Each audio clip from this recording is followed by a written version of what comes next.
And me, I'm throwing the first question.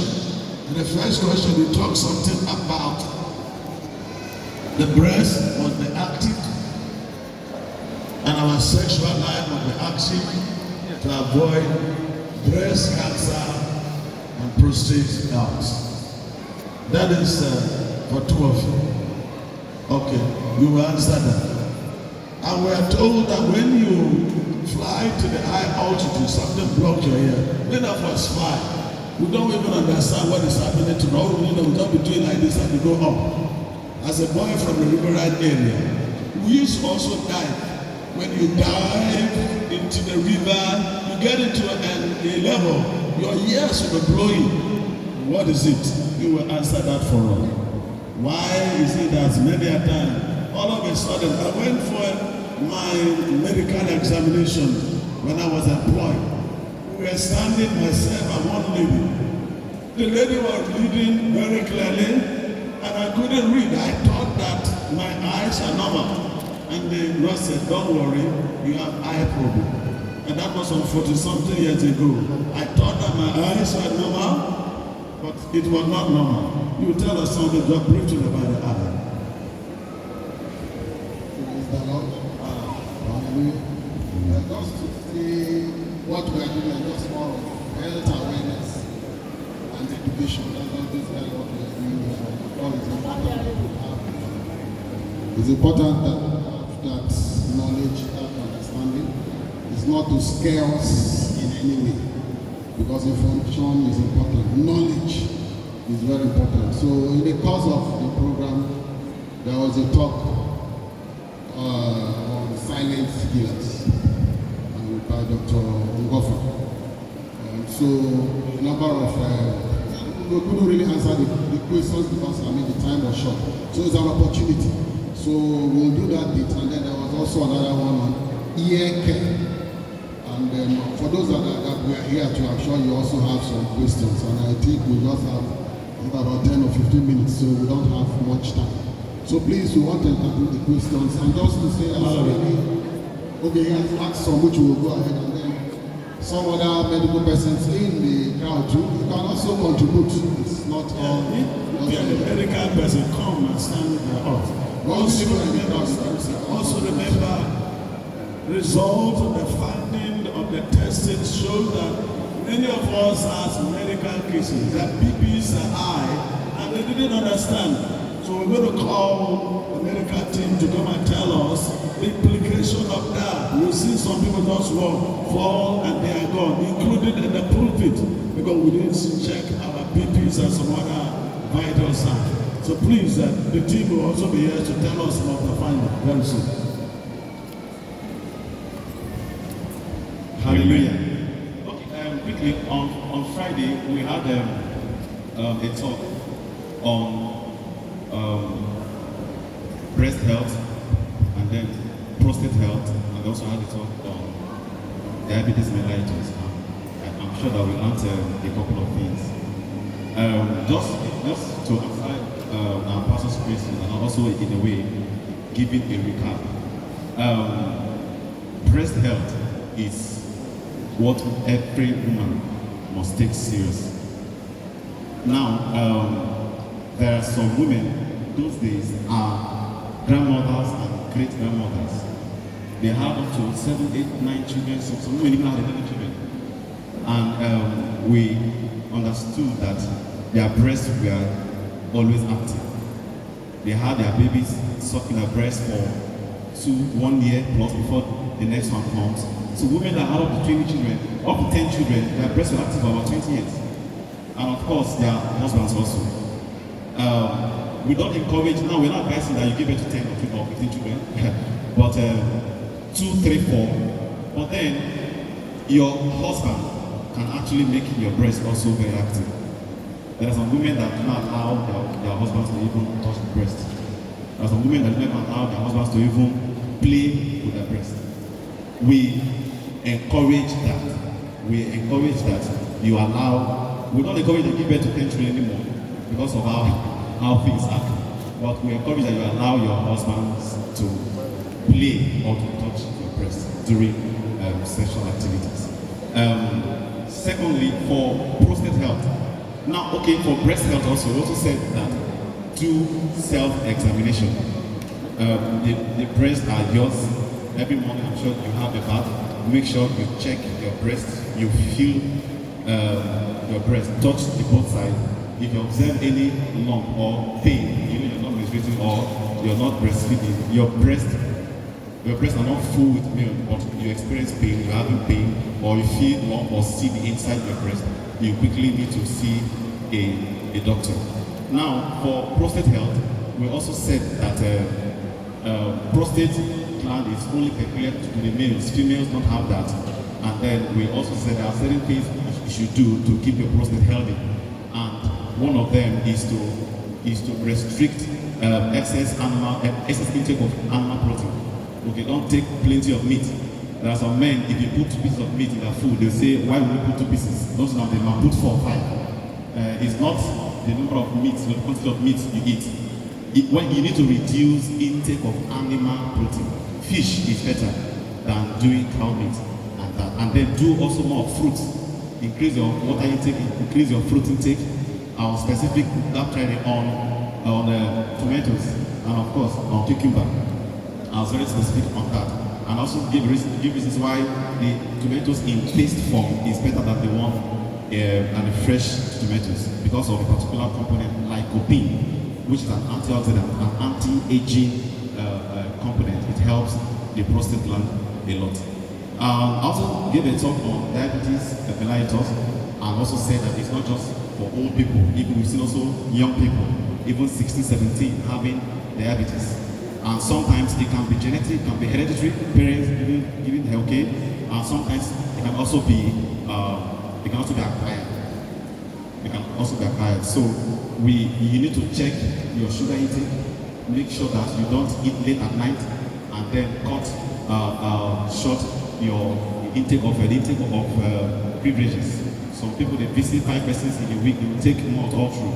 Some even visit 3 persons in a day and drink malt in all this in all their 3 hosts, in the houses of all other 3 hosts. If you do that continuously, you find that as time goes on, you will be predisposing yourself to coming down with diabetes mellitus. Could be type 1, could be type 2, which I talked on Friday. And finally, I also want to say that this particular thing is what I feel that most of us are neglecting. We always wait for when we are sick before we do some medical examinations or some medical investigations. Do not do that. Do your medical checks at least once a year. If you are healthy, do your checks at least once a year. Don't wait until you're sick before you go to the hospital. Go to the hospital, run some checks on yourself, make sure you're healthy so that you remain healthy. Thank you. Praise the Lord. As I said, it's essentially more of education. You know, at the time, definitely will take your questions, but just to benefit those of us that are here also. So please just in a minute or so, maybe something on ear care. Praise God. Praise the Lord. Yesterday we talked about ear care. The essential thing I want to just say here is that we should keep our ears dry. We should avoid inserting any object into the ear. The basic rule is that anything that is bigger, that is smaller than your little finger should not go into your ear. So cotton bud, earpiece, a lot of us are fond of using earpiece, and listening to loud noise, all those are not good for the ear. It can result in ear problems later in future.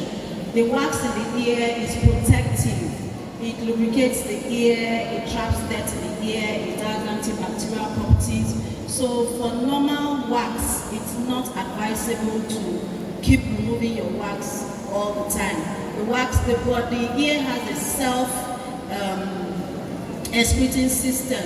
So it has a way of cleaning, self-cleaning mechanism that cleans the wax and brings it out of the ear over time. Especially even as you are talking and as you are eating, your jaw is moving.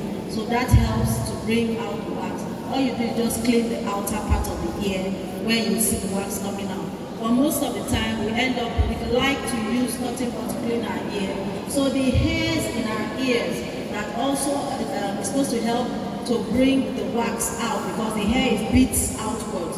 When we keep putting cotton bud into our ear, we force the direction of the hair inward, and that also helps to trap wax. And when wax is trapped in the ear, it can result in wax impaction, which can give symptoms like blocked ear, pain in the ear, feeling of something inside your ear and all that, and then hearing impairment. But when we don't put the objects into the ear, the wax will come out of its own accord, and that will result in those symptoms. I also talked about when flying, and like Papa said, when diving, there is a pressure gradient within our ear, and when we are flying, anything above or beyond the normal earth surface, there's a pressure gradient, there's a change in pressure, and that affects the pressure in the ear. So that's when you now start hearing, getting some ringing sensation, or you have pain in the ear. I talked about yesterday, when you are on board an aircraft, you are given some snacks,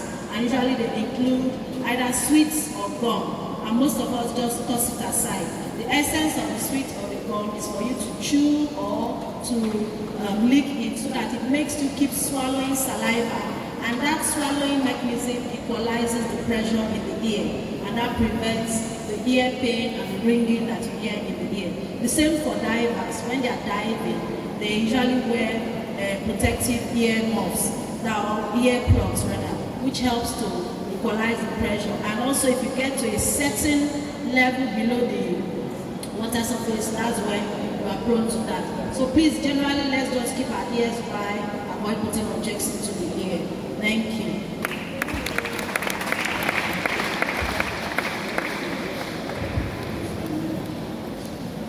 Good morning. I'm from the history department, University of University. Yesterday, when we are going through the water sensitivity, you observe one or two things there. A lot of people have high BP records, and they're not aware. Okay. There are a lot of people have high BP record, and they were not aware. And it's very important when we are doing that yesterday. A lot of them, 170, 190, over 120, 130, and they were not aware they're not on drugs.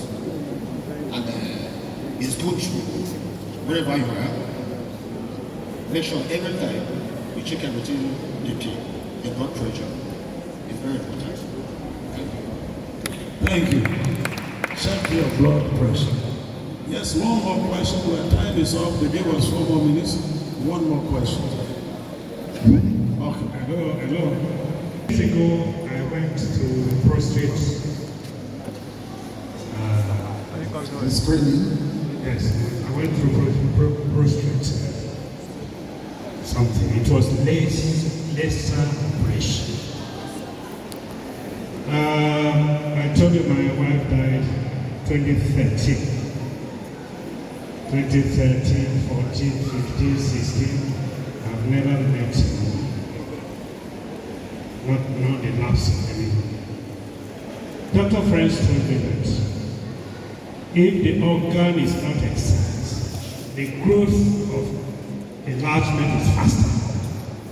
But that did not lead me to go and do nonsense, mess up myself. With due respect to our Catholic bishops, what they call it, that leads them to gay practice so as to save their lives. So the operation I went in was this operation. No knife touched me. They just inserted something into my penis. And the whole of this side is dead, and I was discussing with them. And they were discussing, we are scraping it, we are reducing the size. We are reducing the size. First day, 3 hours. Second day, 3 hours. It says the size is reduced. The question I'm asking is, how do we sustain them? Okay. I have no problems. Can the prostrate thing grow? I don't have that experience anymore. What are the implications of this to the human body if it's not using the organ. Okay, I think let's take the question at once.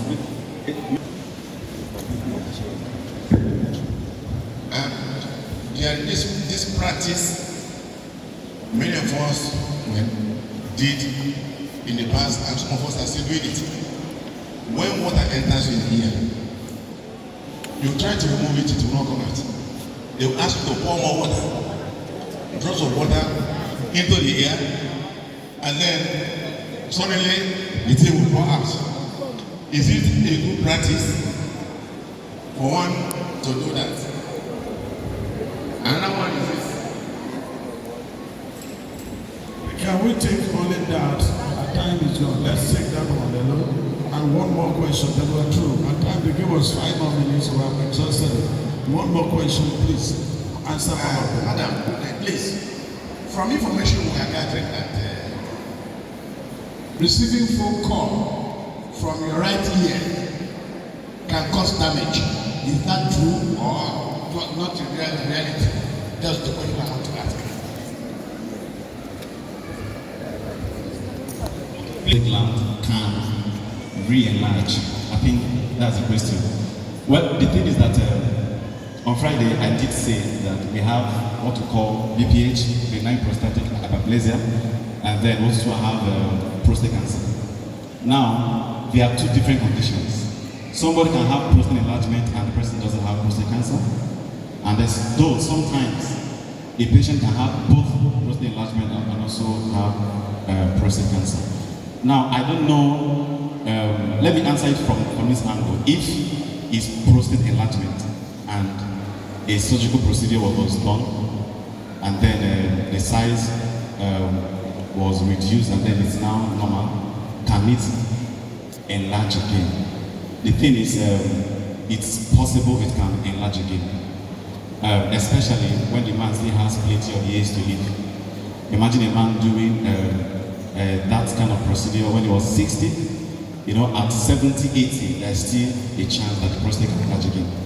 Okay, that's one side. Secondly, if it is prostate cancer, for example, after treatment, if it's detected early, okay, there are a series of treatment procedures that the patient has to undergo, and then of course chemo is one of them.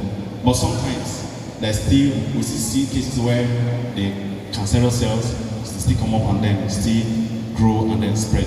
So there is a chance that after the size has been reduced, they can still re-enlarge.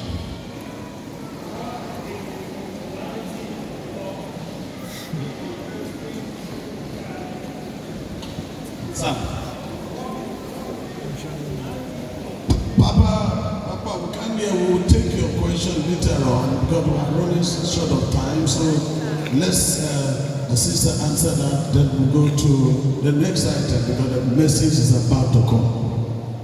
Thank you for the question. Sorry, before I answer that, for the females, you talked about breast cancer. Normally what we advocate is that every day, the day of your birthday, for example, if you were born 5th of May, every 5th, so 5th of May, 5th of June, 5th of July, the day of your birthday, the date of every month, do self-breast examination to always remind you because it's your birthday. That's for the breast cancer. Now, for your question about water being in the ear, most times what we advocate is that you just lie on that side of the ear that has the water. So probably when you are sleeping, you lie on that side. Eventually the water will come out. But most times we are impatient, and so we now insert water. Sometimes you can insert water and it may not even come out. But sometimes you insert water and it comes out. That's like a form of ear syringing to some extent. Like when there's wax infection, you go to the doctor. Sometimes we have to flush out the wax. So that is like a way of indirectly flushing out the water.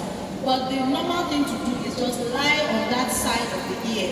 But after a while, it will come out. The other question was... Okay, answering phone on the right side of it, that's a myth. There is no research or study that proves that the answer code on the right part of the year, it will know. It's a myth. There are so many myths that are flying around. Just a myth. Thank you. Thank you. Can we give a clap offering to our medical team? Hallelujah. Please celebrate my medical team. All of them, when they shook and cutting ball inside here. Me, I learned long ago, since last year, my daughter told me.